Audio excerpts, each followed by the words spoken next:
ANA eLearning Academy is brought to you by CDN Graysheet, a trusted source of rare coin and currency valuations since 1963.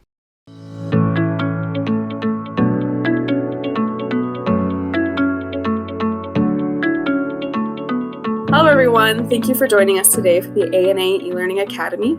The ANA would like to thank Graysheet for being our partner in the eLearning Academy. Today we have Kellen Hoard, and he will be presenting on discovering your coins. If you have any questions during this, you will be muted, so please put them in the chat or the Q&A, and I will read them to Kellen at the end. And without further ado, here's Kellen.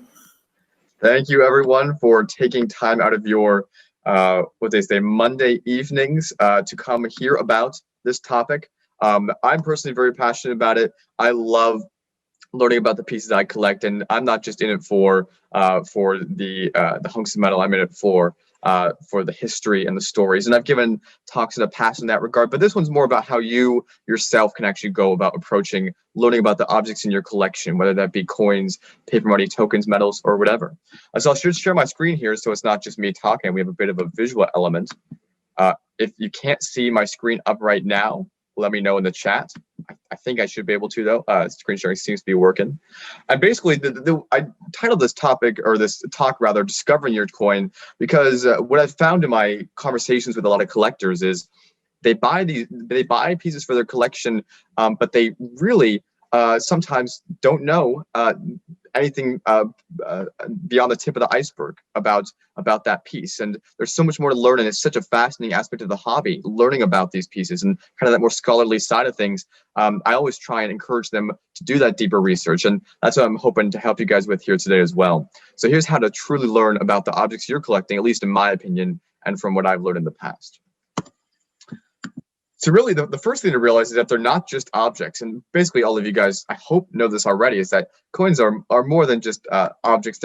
When you add a new coin or token or metal or banknote to your collection, you're not just adding like a hunk of metal or a piece of paper. There's so much more to it. Otherwise, I don't think many of us would be collecting, to be honest with you.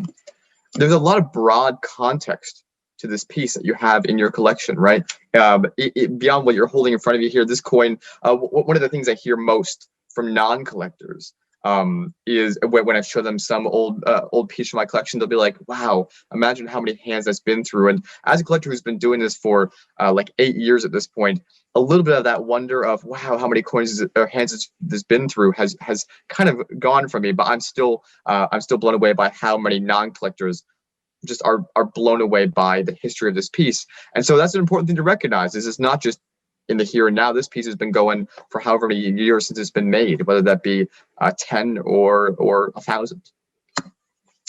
And the context of the piece is, in my opinion, one of the most important things in order to have this full appreciation of your collection. Understanding how it got to you and what it's all about is so much more than just filling those spots in the Whitman folder or putting it in 2x2s or putting slabs in a slab box. Really understanding the full context is really key.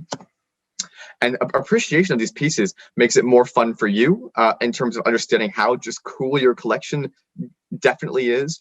It makes me at least more passionate about the hobby, knowing that there's a lot more to it. It also builds community. And I'll get into more of that in a little bit, but really connecting with other people who share these similar interests and who you can either tell these stories to, or who can tell you these stories and give you this information about these objects in your collection, really build quite a sense of community. I collect some pretty niche things myself, and other collectors I've found who share these niche passions within numismatics really have formed a tight bond together, and that's a great part. It also makes me more passionate. And it also just makes a stronger hobby as a whole. When collectors are educated and they're making advancements in the hobby, not only for themselves, but hopefully you also choose to share the information that you learned and share your collection and exhibiting or whatever else it might be, that just makes a hobby stronger, and that's really important. So this appreciation of the context for these pieces is not just a kind of a random project, but really quite an essential part of numismatics. So let's talk about the methodology for learning about coins. When you look at a numismatic object, so that can be a coin or a paper money or a token or metal, up to you. Here's the questions I ask myself, and you all have likely heard this before. It's who, what, where, when, why, and how. And so most of you probably are familiar with this from like Sherlock Holmes or whatever else it might be, but these questions really do get to that foundational part of your object and figuring out kind of approaches to learning about it. And so I'll dive into each one of those questions here, but that's kind of the thing that I first go through as almost a checklist when I first have a coin. So let's start with who. There's basically two questions about who that you should be asking yourself anytime you purchase a new piece or have a piece that after this talk you want to go back and look at. First one is, who owned this? Who owned this before me? Unless it's like a very, very rare or very new piece, maybe like you bought it directly from the mint or whatever else it might be, it's pretty likely that someone before owned it.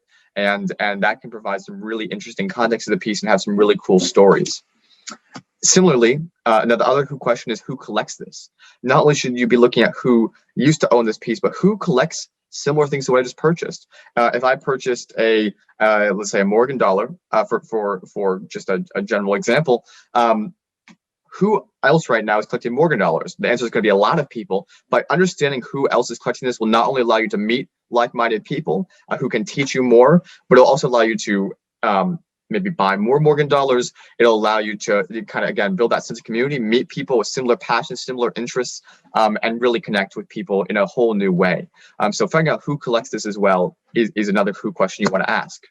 In terms of that first who question, who owned this, the ability to determine the provenance of a coin is kind of dependent on where that piece was acquired. If you're buying it from an auction company and it's a more expensive coin, you're probably going to be able to find out the provenance. Usually in the lot catalog descriptions, they will mention who has previously owned this. If you're buying it from a dealer, it's kind of hit or miss. You might get it, but you might not. But you can definitely ask. And they might tell you, they might not, but it's worth asking. If you buy it from a private collection, again, you can probably get some insights going a little far back. So every piece is going to be different. But I actually met a guy once, a lot of books, especially in the early 20th century and mid 20th century about numismatics use plates, right? Auction catalogs as well. They'd use like lithographic plates for pictures of coins. And sometimes people will come across, they'll be owning a coin and they'll be reading through the book and looking at the plates of these coins. And they realize, hey, my coin's actually on this plate, and that kind of helps the provenance as well because they know the author probably owned this coin at some point or at least had access to someone who did. So it's always kind of something fun you can stumble across in research. And finding current similar collectors can really be achieved a couple different ways. And this is getting at that second who question. Most numismatic niches have a specialist organization that caters to their need. If you're into numismatic literature, there's an organization for you. If you're into Morgan dollars, there's an organization for you. If you're into trade tokens, same thing. So no matter what you're really into, there's an option. Paper money to the extreme, there's tons of organizations. There's really no limits. And so if you really reach out to these organizations, and most of them have a website or a presence it shows, you can really connect not only with individual collectors who have a lot of resources for you, but also become part of this greater organization that's contributing to numismatics in a really great way. Also, honestly, the internet's fantastic for finding other collectors. There's a lot of collector presence on social media, which is a great way to find like-minded interests. There's forums hosted by PCGS, and I know NGC has some as well, where you can meet like-minded individuals. The internet's a really good way to meet people, and it's a whole new way as well. Also, you can just ask. If you're at a show and you buy a coin from a dealer, or you buy, let's say, a medal from a dealer, and you say, hey, like, medals just fascinate me. Where can I learn more? Usually if that dealer is selling medals, they'll be able to point you in the direction of some other dealers, some organizations, or some other collectors like yourself who can actually really get you more information. And again, introduce you to people who are really quite fascinated by that subject. Most hobbyists are really inclined to help you find people who share the same interests you do. And here's a little example from heritage auctions, actually, of a lot description in terms of the provenance, like we were just discussing. This is from a coin that was actually just auctioned off a couple days ago. And it was a pretty rare piece. And so you can see they detail out the provenance pretty deeply, but you can see all the way back to 1882 where this coin was and what auctions it was sold in, which kind of gives you an idea of which collections it's been in. And it's been in some pretty famous collections. So auction companies, Heritage and Stack's Bowers both have great archives online to really reference and understand where your coin might have come from. Really key. Let's talk about the what. So every numismatic object has a story, and I've given talks about these stories before, so I'm not going to go into a whole thing. You guys can find those elsewhere online. But the stories are really what's fascinating to me, and in my experience talking with non-collectors was fascinating to them. Sometimes I'll go into schools or my own school even. And I'll bring like a racketeer nickel, nothing super expensive. People are fascinated by racketeer nickels and these kind of fun stories behind objects that have a true history to them are really quite engaging. And so when you're looking at your own personal numismatic object and you're trying to get this your job, or rather your fun assignment, is to find out what that story behind its creation is. And you can kind of take out who, what, where, when, why, how approach as well as done by that little bit of a acronym there. Not a great acronym, but an acronym nonetheless. And really finding out the story behind this creation, like what is the reason for this existence, right? And usually there's some pretty fascinating reasoning behind each and every piece. And the process of discovering that story behind these pieces is one that countless numismatists have really fallen in love with. Not only finding out, but that research process is really a big draw for a lot of collectors. And if you try really doing this in-depth research on your pieces, I would put good money on the fact that you will probably enjoy that process. A lot of people end up enjoying it enough that they decide to share their research and either publish it or give talks on it, or just share it individually with other collectors who share, again, similar interests that they do. And is really what draws new collectors in. So this what is actually a really essential part of finding out about your coin. What is the story behind it? What were the key events that led to this coin's creation? And to learn the story of your coin, to learn that there's a couple different resources you can consult, and they include, but they're most definitely not limited to, the Newman Numismatic Portal. It's a great resource. It's an aggregator of content, whether that be books, periodicals, biographies, documents, photos, everything you can imagine. It has, I think, millions of objects of digitized, completely free numismatic information. It is truly one of the best resources I've ever seen for numismatics. I almost guarantee that any piece you're looking at, unless it's the most obscure thing ever, and even some of the most obscure things ever, is going to be on the Newman Numismatic Portal. So simply using that platform, I highly recommend. And that's a great thing for finding out the story behind your coin. Maybe you'll find an article from 1968 about a banknote that you have in your collection, and that really gives context that you couldn't find anywhere else. Physical publications are great too. You don't just have to stick to digitized things. Books and magazines are great sources of information. They tend to be very thoroughly researched. The ANA has a lending library. If you're an ANA member, it only costs you postage to borrow these books. Similarly, if you want to purchase books or periodicals or wherever else it might be, there's numismatic booksellers who can point you in the right direction or say, hey, have you thought of this reference? And they can acquire that piece for you, or whether that be a snipping from a numismatic scrapbook in 1943 to a modern day Whitman book. They can help you track that down. So physical publications are great as well. And then there's other websites. I previously mentioned Heritage Auctions and Stax Bowers. They have a great archives on there. Forums are a great place not only to learn about information that's already been posted, but you can even send an inquiry and you say, hey, I have this piece. Here's a photo. Can anyone tell me about this? Chances are someone can. Social media is great. Facebook, especially for identifying things. Instagram has a lot of collectors on there, tens of thousands, many of whom are passionate young collectors who know how to use the internet to find information about your objects. So inevitably, that's a great resource as well. There's also a lot of other scholarly sites, the American Numismatic Society Association, and other various specialty sites really have decent resources that can help you find the information you're looking for. So it might just be a matter of typing your piece into a search engine and really finding the results that follow. Also, and here's a little picture of the Newman Portal logo at the top there. So let's get into the where and the when. Part of building a broader context around this numismatic object, right, getting this appreciation for it, is the understanding of the world into which your object was created, right? Your object wasn't created in a vacuum. There was things happening in the country and or company that created the object. And so it's important to have that context, even beyond how this coin was struck, but what was going on in the world at the time, right? That heavily influences not only having that broader historical knowledge, which is just kind of fun on its own, but also having a true understanding of your object, not only from a scholarly perspective and just a genuine interest perspective, but also from a market-oriented perspective. If you're trying to buy or sell a coin, it's really good to know that in so-and-so state at so-and-so time, this coin is going to be like generally coins are going to be more weakly struck because there was some kind of war going on, and so it's as you approach buying a coin, you're knowing that most of them are going to be more weakly struck because there's a war happening. So having some context on the environment, having some context on how current events were progressing in, let's say, 1864, really is helpful for you, not only out of knowledge and appreciation, but also as a buyer and a seller. And most of this information is really available for free on the web, or actually a great place is your local library. This broader historical context does not have to come from numismatic literature. It can just come from broad history books and magazines. It's really quite easily accessible information and quite fascinating information.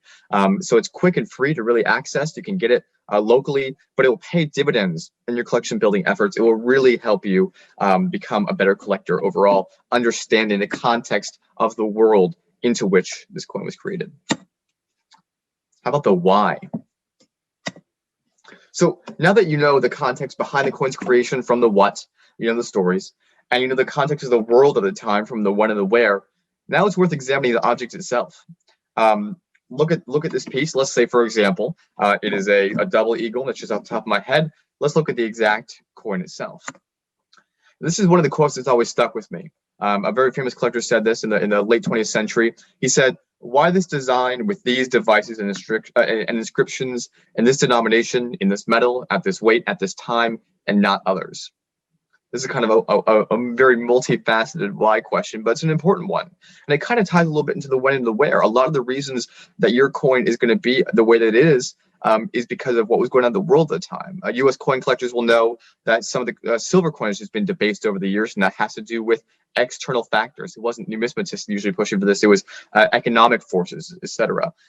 So why this design, right? Why are we seeing Lady Liberty on this coin? Well, that's a really good question. There's actually a lot of really fascinating answers to it that are important to know. Why these devices and inscriptions, like, right, "In God We Trust," very famous on U.S. coins. Why is that there? And what are the implications and ramifications of having that motto on our coinage? And this denomination, right? Why don't we still have 20-cent coins in the U.S.? Good question. It's something you should probably research. In this metal, why is it 90% silver or 70% silver or pewter or copper or a copper nickel clad? Why is it that way? Again, you're going to find answers, and you're going to be probably find yourself in a bit of a rabbit hole as you explore these whys at this weight, especially, and at this time, which is also super key. And then, of course, not others. So why is really quite an essential thing. Let's talk about how. Obviously, the internet is a really great resource. As we kind of discussed with Numismatic Portal already, very fantastic. As a social media and forums and auction websites, specialty organizations like I previously mentioned, and also miscellaneous scholarly websites. And I'd like to share with you all, actually really briefly, speaking of auction websites, the Heritage Auctions website, which actually, I pulled up an example from one of their recent auctions, and you kind of get an insight into really what the who, what, where, when, why, and how is, right? So this was one that sold yesterday, actually. It was from Columbia University, before it was Columbia University. It was a literary prize medal. And I was down in Dallas recently, and I got a chance to hold this one and take a look at it just before it was sold. And as you go into the lot description, you get quite a bit of context. Many of you have likely not seen this medal before, but using the resources that Heritage Auctions makes available for free in perpetuity, you're able to really get insight into this medal, right? There's only 3 in existence and 1 in private hands. Kind of gives you some context on it, and the context continues actually for quite a while. This is a fairly expensive coin, so obviously they're going to put a little bit more work into describing this than maybe any typical coin a typical collector buys. But really, it gives you all this insight of who, what, where, when, why, and how. And speaking of who, here's a little bit of your provenance for you. So really, there's a lot of really good resources. And what I'll share real quick with you also is the numismatic portal. Hopefully this pops up on your screen right here. This is the homepage. It was founded by Eric P. Newman, who's a very famous collector who passed away a few years ago. But this continues to live on. It's a great resource based out of Washington University in St. Louis. And you can see they're constantly updating things. They have image collections, auction catalogs going back for decades and centuries even. And even if you're looking for, again, that who, you have people on the left-hand side here. There are tons and tons of resources. If you look at the bottom, there's 42,000 books, 10,000 auction lots, 5,000 people, and 25,000 encyclopedia records. So really, this is a beyond fantastic website. Let's get back into the how. So you have the internet, but you also have in-person tangible sources of information, right? Coin shows, coin conventions have been, for me, one of the best sources of information, not only from the individual collectors, but also from the dealers who are there, who have a generally wealth of knowledge, especially in some specialty areas. Token dealers you'll find know way too much about their subject, but their shows are a really great resource for finding people, for finding your community, and I really have for a lot of my niche areas as well. As previously mentioned, books and periodicals from the ANA library are super helpful and very inexpensive, and they have some really rare pieces that have great information that haven't been digitized yet, and that will really help you in understanding your pieces. Books and periodicals from elsewhere, like I said, you can purchase them yourself or borrow them yourself from elsewhere. And numismatic booksellers like Colby and Fanning are a really great resource, as are from a bunch of other places as well. If you're a member of the American Numismatic Society, you have access to their resources. A lot of the specialty clubs have resources.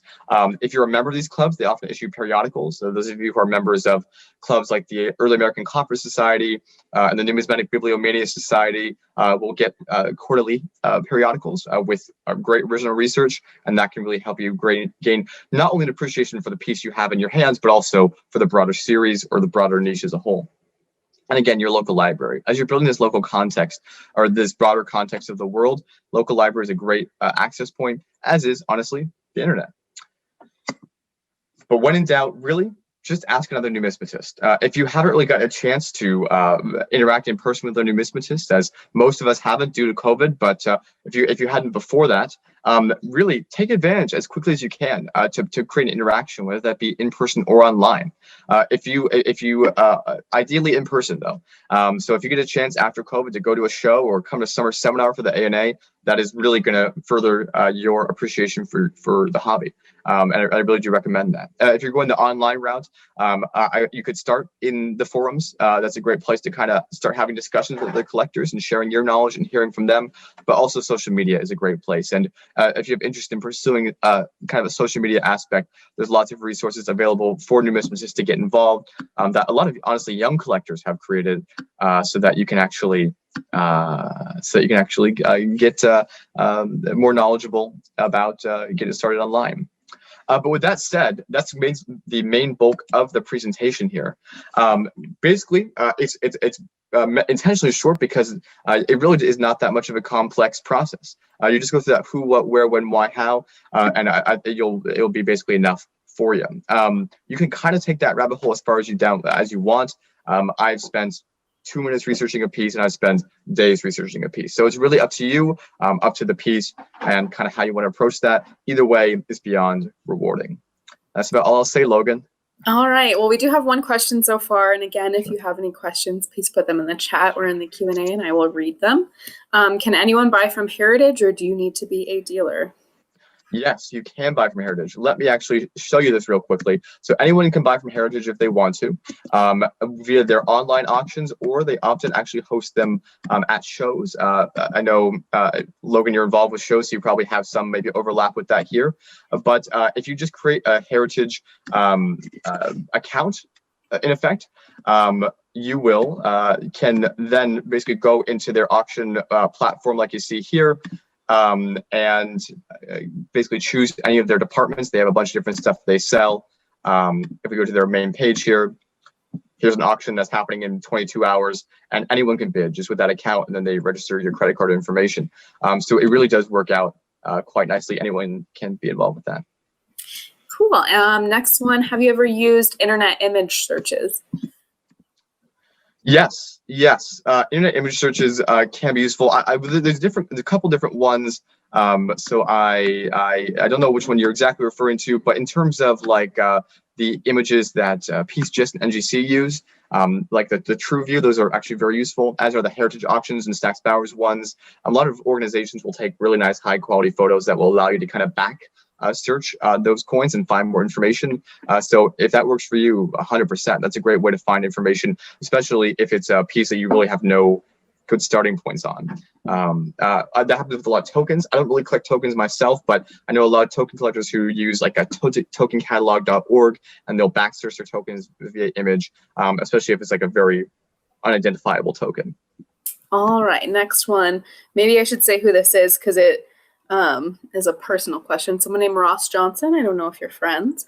Does Kellen get teased for having a numismatic last name? Does he refer to his collection as the Kellen Hoard?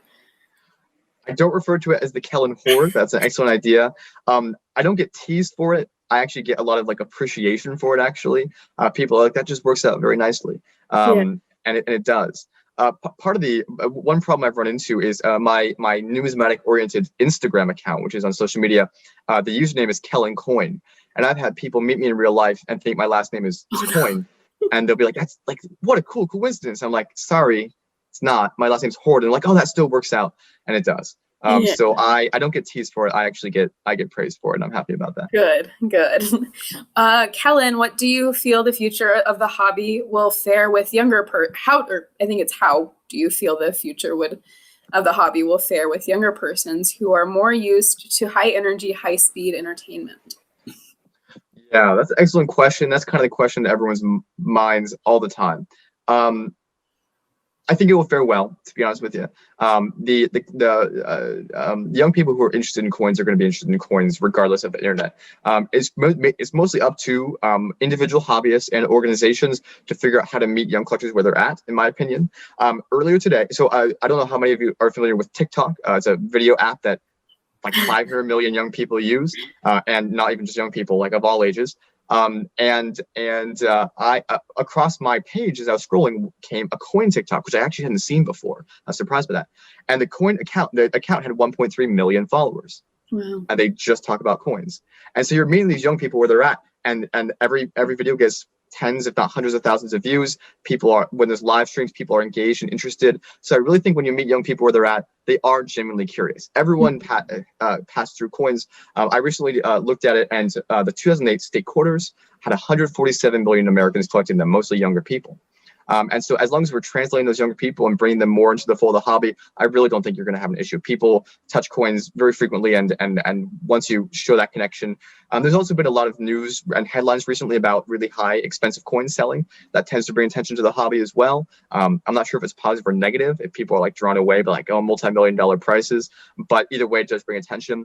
So I'm really not worried about young people joining. The key for me, I'm also not worried about young people leaving the hobby. I think once you get that initial engagement, and hopefully it's somewhat a level of engagement, my ideal marker is you get them to come to summer seminar. I think once you get that, they're pretty much hooked for life. But even if they leave, basically data seems to show that they come back in like their 30s. They'll kind of quit for college and starting a family, but their 30s or 40s, or especially when their kids move out of the house in like 40s or 50s, and they have some disposable income going on, that is when collectors really seem to come back in. So getting that initial hook in collectors is key. And Abby Zeckman, who I think her talk was on that, so you guys can go watch that. But really, I'm not too concerned about it. I don't think there's been concerns for decades about getting young collectors involved. So far, they have not borne fruit. Okay, next one. What is your favorite coin? Don't have a favorite coin. That'd be like picking a favorite child, but I'd probably be more inclined to pick a favorite child.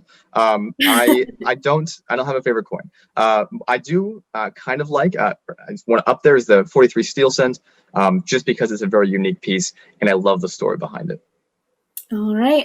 Does Early American Copper Society deal with metals such as Libertas Americana? I don't know if you know the answer to that or not. Yeah, so Early American Copper Society deals with half cents, large cents, and some colonial pieces. They don't overlap with metals, but if you are interested in metals, join the Metal Collectors Association, the MCA.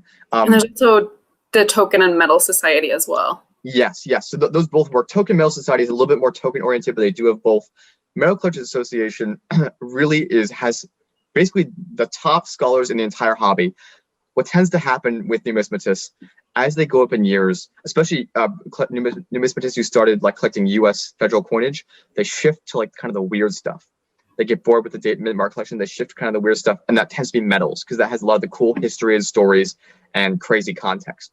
And so you basically have about 20 of the top minds in the hobby leading the MCA who publish a really fantastic quarterly publication and who are weirdly accepting of questions and inquiries that you send to them. So at the MCA for a young numismatist is like $5 a year. For an adult, it's like $35 a year. Been totally worth it, and you'll find just such fantastic information. Awesome. Is there a way to search for a particular currency note's sales history by using its serial number? There is. I believe you can do that on the auction, on both the auction websites. By serial number, I'm like 90% sure. Don't get upset at me if you can't, because I don't know as much about paper money. But there's really quite a lot of different ways, both online, just with search engines, with Google, and with auction company websites, to search up paper money. And I imagine serial number is probably one of them. All right, I think that's all of the questions. So thank you very much. That was a wonderful presentation, very engaging and educational. Again, I'd like to thank Graysheet for being our partner with the eLearning Academy. I hope you join us for future webinars. I think we have one tomorrow at 6 p.m. And we will hopefully see you on those soon. Bye, Kellen. It was nice to meet you. Thank you. Thank you. Thanks, everyone, for coming in and spending your evenings this way.